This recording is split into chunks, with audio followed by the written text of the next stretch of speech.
Glória a Deus. Vamos, irmãos, abrir nossas Bíblias no capítulo 20 do primeiro livro dos Reis. Sequência da nossa bela história.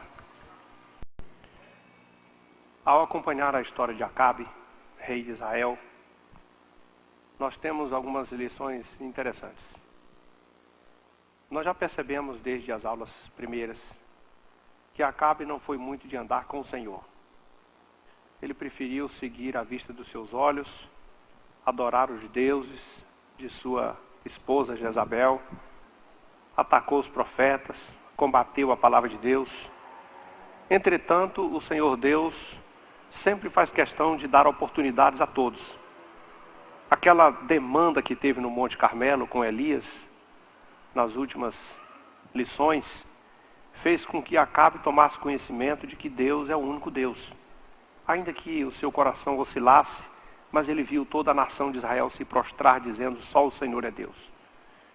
Entretanto, Acabe seguiu sempre as intuições e as maneiras como a Jezabel conduzia a sua vida. Mas olha, o fato de alguém ser bom ou ser ruim, não quer dizer que Deus vai abandoná-lo. Parece que de vez em quando algumas pessoas até confundem, né? Às vezes tem uma pessoa que está vivendo uma vida até desordenada e ele é usado por Deus. E alguém diz assim, então é um homem de Deus, uma pessoa de Deus, porque olha a benção aí dele aí. Isso não quer dizer exatamente a mesma coisa. Porque Deus leva em conta um contexto geral da sua família, do seu reino, da sua nação, de todos. E Deus sempre faz questão de dar oportunidades. Falar em línguas estranhas, ser batizado com o Espírito Santo, ser usado por Deus e curar enfermo, não quer necessariamente dizer que a sua vida está no altar. Senão Jesus não teria dito, olha, naquele dia virão pessoas dizendo, expulsei demônios, curei enfermos e fiz milagres no teu nome, e o Senhor dizer a eles, eu não conheço você. Então, existe uma diferença muito grande entre o sucesso na vida profissional, o sucesso na vida, inclusive até ministerial, no caso do rei aqui, no sucesso na sua vida como rei, politicamente falando, mas o sucesso na vida espiritual não tinha nada a ver com isso. Acontece que o rei da Síria, que eu já disse isso, sempre houve conflito entre Israel e a Síria, eles brigaram a vida inteira, a história inteira, uma hora um prevalecendo contra a outra, e nessa hora o rei da Síria tinha alguns reis associados com ele, nada mais, nada menos que 32, vamos dizer, pequenos reis, e homens valentes, e estava com um exército imenso. Então ele resolveu dizer assim, vamos varrer Samaria, vamos acabar com Samaria, vamos tomar.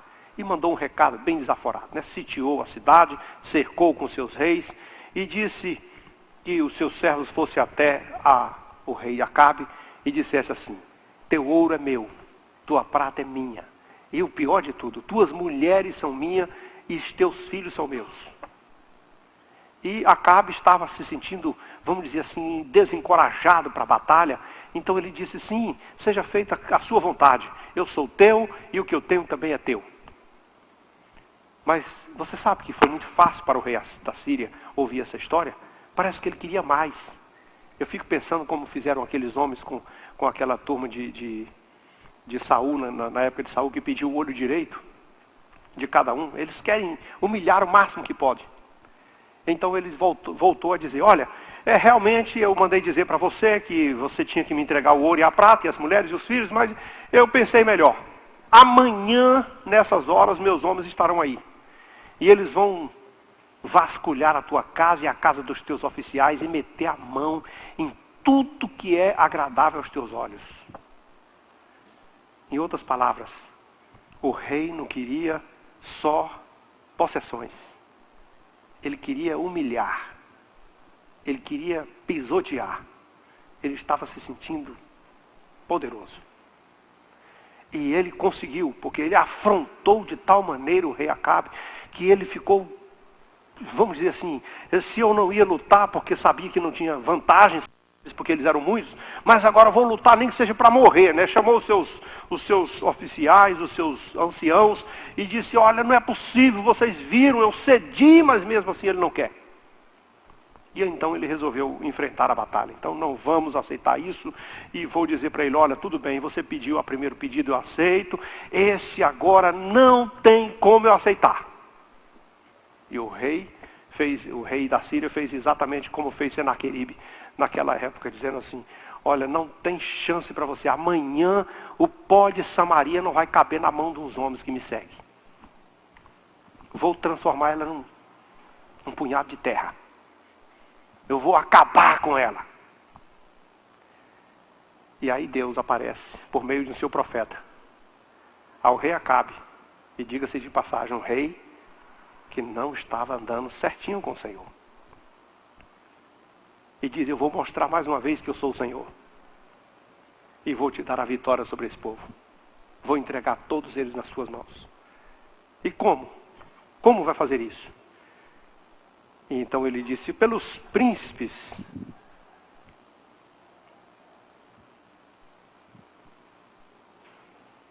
mensageiros, deixa eu achar aqui. Perguntou Acabe, ele respondeu, assim diz o Senhor, pelos moços dos chefes das províncias. E ele disse, quem começará a batalha? Tu começarás a batalha.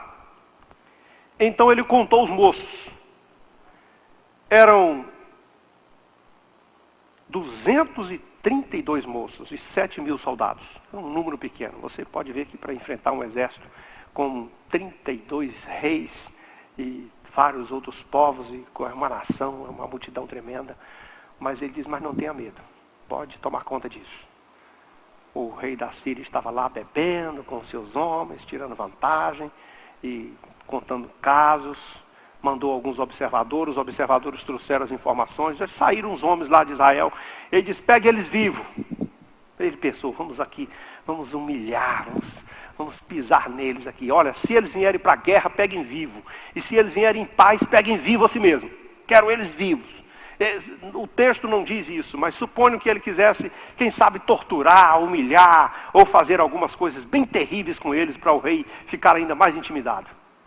Mas os moços, irmãos, incrível, os moços prevaleceram corajosamente e mataram muitos deles e destruiu a maioria deles e fez com que todos eles corressem, inclusive o rei correu a cavalo, se desesperou, não achou vantagem nenhuma. Mas o profeta apareceu de novo e disse, faz o que tem que ser feito, segue a batalha e fique preparado, porque daqui a um ano ele volta.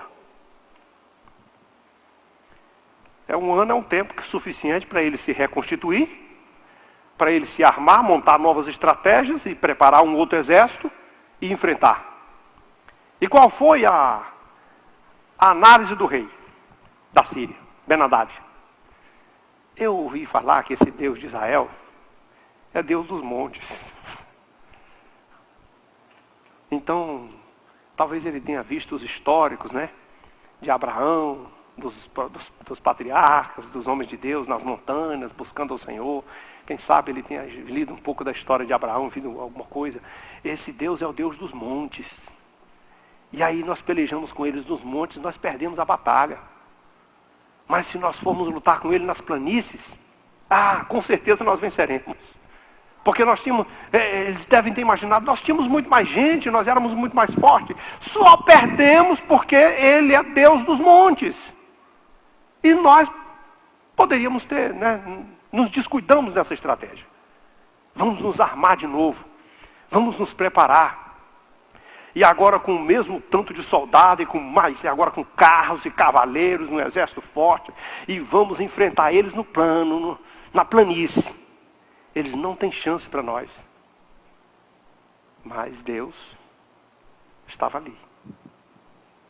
E Deus queria mostrar para Israel, e mostrar para a Síria, e mostrar para mim e para você, que Ele é Deus em qualquer lugar. O profeta chegou e disse assim, como o rei da Síria disse, que o Senhor é Deus dos montes e não das planícies. Então essa multidão inteira, eu vou entregar nas tuas mãos, todo esse povo. E o exército, irmãos, se preparou com a multidão de homens. Diz o texto que eles foram se reunir e o povo de Israel parecia 2 pequenos rebanhos de cabras. 2 montinhos ali no meio. E o exército da Síria era uma grande multidão. E eles ficaram 7 dias um de frente para o outro, lá talvez uma certa distância, quem sabe afrontando um ao outro, quem sabe amedrontando com o número. Eu não sei porquê, mas parece que o povo tem medo de números. Tem medo da multidão. Comumente, quando você, meu Deus, estamos ali, num desespero, né? Mas o profeta está dizendo, não tenha medo. Porque eu sou Deus em qualquer lugar, em qualquer monte, em qualquer planície. Não há outro Deus como o nosso Deus. E quando você se achar encurralado por um problema maior do que você, quando você se achar cercado por uma situação maior do que você, e você imaginar, não tem condições, não existe possibilidade, não existe a menor chance de vencer uma batalha dessa, você precisa se lembrar que o teu Deus, que o meu Deus, que o nosso Deus, é Deus de todas as coisas, e está acima de todos os problemas, e para Ele não há inimigo. Ninguém pode prevalecer contra o nosso Deus. Mesmo que seja na afronta. Eu fico imaginando que esses 7 dias lá, de frente para o outro, né?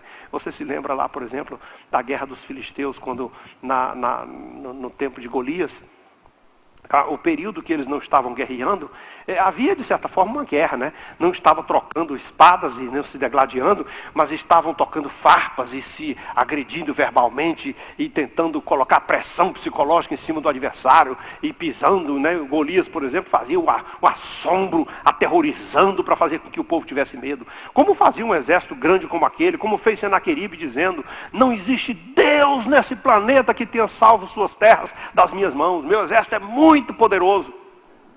Os sírios estavam com essa situação. E agora eles estavam confiantes. Quando foi no 7º dia, depois de 7 dias parados um na frente do outro, o texto diz que a batalha começou.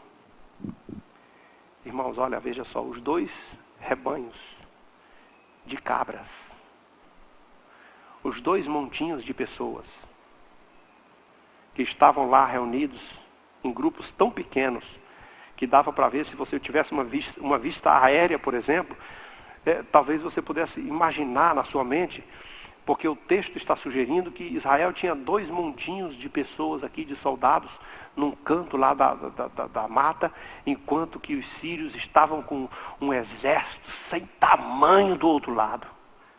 E você vai ver que é sem tamanho mesmo, porque você já viu, você já pôde imaginar o que são 100.000 homens? Você pode imaginar o que é 100.000 pessoas? Você vai nesses movimentos grandes aqui, muito dificilmente, hoje, né, no contexto de uma multidão como essa, um país do tamanho do nosso, porque aquela região nunca foi tão numerosa como hoje, e principalmente na nossa terra, imagine 100.000 pessoas. E o texto diz que num dia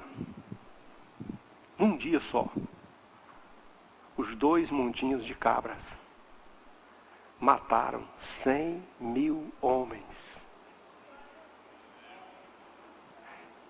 Na planície. Homens montados em cima de carros, de cavalos, homens equipados, homens armados de espada, montados a cavalos, homens preparados para a batalha, adestrados na guerra, homens que tinham toda a autoconfiança e tinham certeza que seriam vitoriosos. Mas 100.000 homens caíram por terra.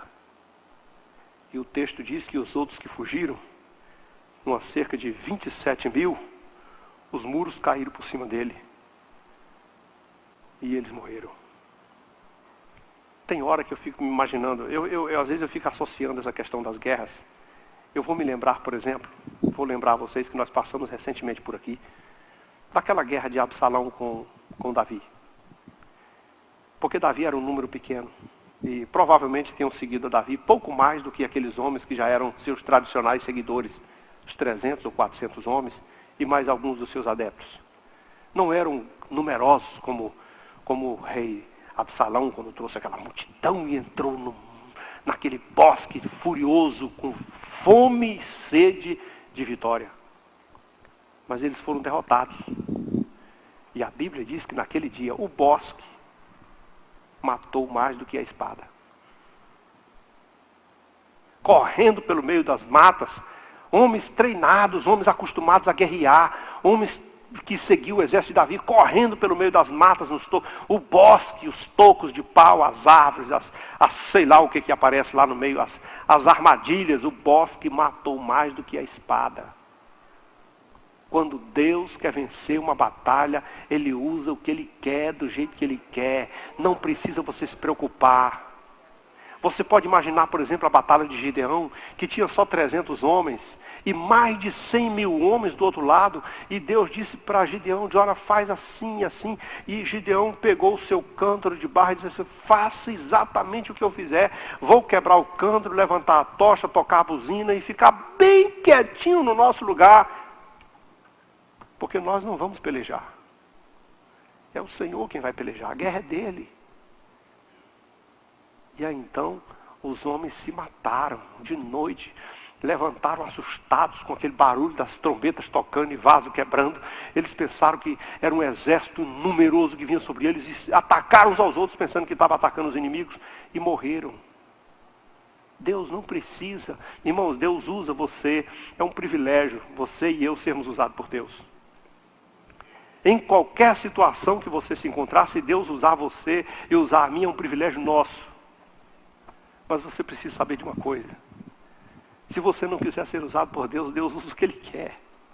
Ele usa bosque, usa pedra, usa nada, usa uma figura insignificante, uma coisa que você pensa que nem existe. Ele tem o poder de controlar todas as coisas. Para Deus não há impossível. Por isso, naquele dia, Deus usou o pequeno exército de Israel, mesmo sendo que o rei não era um homem tão temente a Deus. E ele detonou, e ele matou, e ele arrasou com todos os exércitos, com todo o exército do rei da Síria. Agora o que acontece? O rei da Síria fugiu, porque ele também sabia que agora a sua vida estava em perigo. E não havia onde se esconder. O texto diz que ele corria de câmara em câmara, escondendo de esconderijo. Ele sabia que alguém estava atrás dele para matá-lo.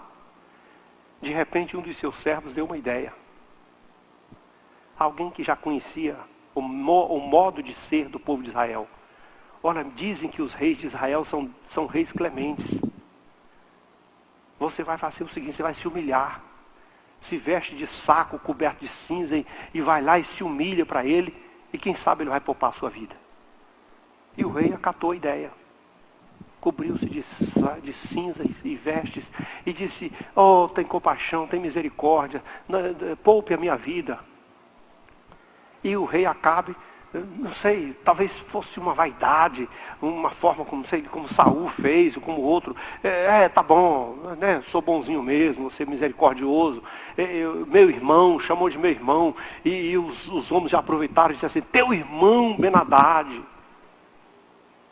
Aí, ao invés de matá-lo, subiu no seu carro, trouxe a conversa, e o homem contou a história todinha para ele, fez aquela lamúria toda. Eu devolvo as terras que meu pai tomou do teu, e eu faço isso, você monta aqui os teus bazares, constrói aqui o que você quiser, você agora é o dono, e Acabe se sentiu orgulhoso, vaidoso, fez aliança com ele, e o despediu. Mas é bom lembrar de uma coisa, aliança com o ímpio é uma aliança de morte. Em qualquer contexto, você vê isso desde o início. Josué fez com os gibeonitas. Muitas pessoas fizeram alianças erradas. O próprio Acabe vai fazer o Josafá vai fazer com Acabe. E essas alianças sempre não dão certo. E aí então apareceu o profeta de novo. E o profeta resolveu usar uma figura. Encontrou um homem e disse para ele, esmurra-me. Quebra minha cara de um soco. O sujeito olhou, não vou fazer isso, o profeta, homem de Deus, eu estou mandando. Em nome do Senhor, esmurra-me. É o Senhor que está mandando. Não, mas eu não vou fazer isso, porque como que eu vou esmurrar o profeta de Deus? Você sabe onde Deus está querendo mexer? Na clemência, na bondade. Tem hora que ser bom é errado, sabia? Bom nesse aspecto. Ser bom desobedecendo a Deus é errado. Deus mandou Josué, vai lá e mata todo mundo. Mata homem, mulher, cachorro, cavalo, jumento, criança, o que tiver na frente. Mas ele não obedeceu tudo. E por isso até hoje paga o preço da sua desobediência. O profeta disse para aquele moço, olha, como você não obedeceu à voz do Senhor, na hora que você se separar de mim, um leão vai te matar. E não deu outra. Quando ele se separou, o leão o encontrou e o matou. Existe uma coisa que você não pode deixar de fazer. É obedecer à voz de Deus. Eu vou dizer uma coisa, há consequências para quem não obedece à voz de Deus. Você pode ser bom, pode ser homem de Deus, pode jejuar, orar, pode ser santo, bonzinho, coração bom, tudo de bom. Mas obedeça à voz de Deus. Você pode ser o rei como foi Saul, você pode ser o rei como foi Davi, grandes reis, mas no momento que desobedeceram à voz de Deus, desobedecer à voz de Deus, tem consequência. Aquele profeta lá, que nós vimos um dia desses, que profetizou, um profeta do sul, que profetizou no norte, veio lá e profetizou contra Jeroboão, filho de Nebate, e o Senhor disse para ele, não coma nessa cidade, e ele resolveu comer nessa cidade, e o leão o matou. Não vale a pena desobedecer à voz de Deus. Mas o profeta encontrou outro. Esmurra-me! Eu não sei se o outro sabia do leão. Mas ele disse, eu que não vou desobedecer. E arrebentou com a cara dele. É claro que o profeta tem algumas mensagens na palavra de Deus, de profetas do Antigo Testamento, que eles ilustram a sua mensagem de maneira clara e viva, porque queriam dizer alguma coisa bem óbvia, para o rei não ter do que duvidar. Ele coloca uma venda nos olhos, vai ao encontro do rei, espera o rei passar e grita ao rei, oh Senhor, olha, eu estava na batalha, e um soldado me trouxe um homem, e disse, toma conta desse cara, não deixa ele se fugir não. Se ele fugir, tua vida vai valer a dele. Vai ser trocada pela dele. Ou então você vai pagar um talento de prata. Aí, majestade, eu, sabe, cuidando de uma coisa aqui, outra ali, fazendo uma coisa aqui, outra acolá, o homem fugiu. Com coisa que ele queria uma clemência do rei. O rei disse, tua sentença está dada. Foi você mesmo que disse. Você foi que falou. Aí ele tirou a venda dos olhos. E ao tirar a venda dos olhos, o rei agora sabia que estava de frente de um homem de Deus. E que ele tinha uma mensagem para ele e a mensagem não era boa. O rei ouviu uma coisa que ele não queria ouvir. Ele já perseguiu profetas, ele já fez o que pôde, mas tudo para desobedecer. Mas dessa vez, ele não tinha escolha. E então, o rei ouviu ele dizer assim, assim diz o Senhor, você soltou da sua mão um homem que eu já havia sentenciado. Eu já o havia punido, já o havia condenado. E você o soltou. Sabe que aquela história da batalha, Deus coloca você diante de uma situação como aquela e te dá uma vitória que você sabe que não é sua. A vitória é de Deus. Tem algumas coisas que nós temos que aprender a registrar isso na nossa razão, no nosso entendimento. Todos sabemos, olha o tamanho do exército. Olha as condições físicas. Olha a própria confiança do Acabe. Eles sabiam que não tinham vitória, mas estavam vitoriosos. Quem deu a vitória? Quem foi o vencedor da batalha? Quem pode dizer que perdoa esse ou perdoa aquele? O entendimento é óbvio. Você não fez quase nada por essa guerra. Eu entreguei na tua mão, mas quando Deus entrega alguém na sua mão, é uma sentença. Deus estava entregando na mão de Acabe, que não era bom, mas estava entregando o rei da Síria, que era pior do que ele. Lembra dos babilônios? A gente fala isso de vez em quando. Deus pegou Israel, que estava em pecado, e entregou na mão de Nabucodonosor. Quem era Nabucodonosor? Era coisa boa? Era fina? Gente boa?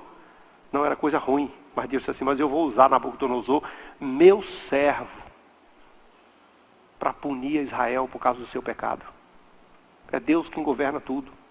É Deus quem decide quem vive e quem morre. A sentença que Deus havia dado a Acabe, a Ben-Hadad, já estava decretada. Acabe seria apenas um instrumento de Deus para executar a vontade de Deus.